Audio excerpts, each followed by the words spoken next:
Buddies ക്യാപ്കട്ടില്ല ഇതുപോലുള്ള Malayalam phones എങ്ങനെയാണ് upload ചെയ്യുക? വെയിറ്റ് സ്ക്രോൾ ചെയ്യാൻ വരട്ടെ. ഇതിപ്പോ എല്ലാവർക്കും അറിയാം, എന്നാലും 1% ആണെങ്കിലും ഉണ്ടാവില്ലേ അറിയാത്ത അവർക്ക് വേണ്ടിയിട്ടാണ് ഈ വീഡിയോ. അപ്പൊ ഫസ്റ്റ് നിങ്ങളൊന്നും ചെയ്യണ്ട, ഗൂഗിളിൽ പോവാ. അപ്പൊ എന്നിട്ട് മലയാളം ഫോൺസ് സെർച്ച് ചെയ്യാം. സോ 500+ മലയാളം ഫോൺസ് നിങ്ങൾക്ക് കിട്ടും. എന്നിട്ട് അവിടെ പോവുക. എന്നിട്ട് നിങ്ങൾക്ക് ഇഷ്ടമുള്ള ഫോണിൽ ഡൗൺലോഡ് ചെയ്യാം. ഡൗൺലോഡ് ചെയ്യുമ്പോൾ ഇതുപോലെ ഒരു നമ്പർ അവർ ടൈപ്പ് ചെയ്യാൻ പറയും. നമ്മൾ റോബോട്ട് ആണെന്ന് ചെക്ക് ചെയ്യാൻ വേണ്ടിയിട്ടാണ് ഇത് ചോദിക്കുന്നത്. സോ അത് ആഡ് ചെയ്യാം, ദെൻ ഡൗൺലോഡ് ചെയ്യാം. ഇനി എന്താ ചെയ്യേണ്ടത്? ക്യാപ്കട്ടിക്ക് പോവാം. അതിനു മുമ്പ് രതീഷ് ഇൻ എന്ന് പറഞ്ഞിട്ടൊരു സാധനം ഉണ്ട്, അവിടേക്ക് പോവാ. പിന്നെ കുറെ പേര് അനുഭവിക്കുന്ന ഒരു പ്രശ്നമാണ്, അത് ഞാൻ വേറൊരു വീഡിയോ ആയിട്ട് പറയാം, ഇപ്പൊ പറയുന്നില്ല. ഓക്കെ, എന്താന്ന് വെച്ച് കഴിഞ്ഞാല് രതീഷിലേക്ക് പോയിട്ട് നിങ്ങൾക്ക് എന്താണോ വേണ്ടത് അത് മുകളിൽ ടൈപ്പ് ചെയ്യാം. അപ്പൊ താഴത്തേക്ക് FML ആയിട്ട് കിട്ടും. എന്നിട്ട് അത് കോപ്പി ചെയ്യാം.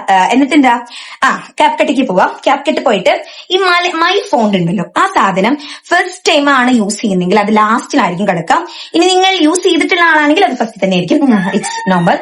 സോ അത് ക്ലിക്ക് ചെയ്തിട്ട് എന്ത് ചെയ്യാം, നിങ്ങളിപ്പോ നേരത്തെ ഡൗൺലോഡ് വെച്ച സാധനം ആഡ് ചെയ്യാം. എന്നിട്ട് നിങ്ങൾ ആ FML കോഡ് അവിടെ പേസ്റ്റ് ചെയ്യാം. സോ നിങ്ങൾക്ക് ഇതുപോലത്തെ അടിപൊളിയായിട്ടുള്ള ഫോൺസ് കിട്ടും. അപ്പോ ഇത്രയേ ഉള്ളൂ. ബൈ.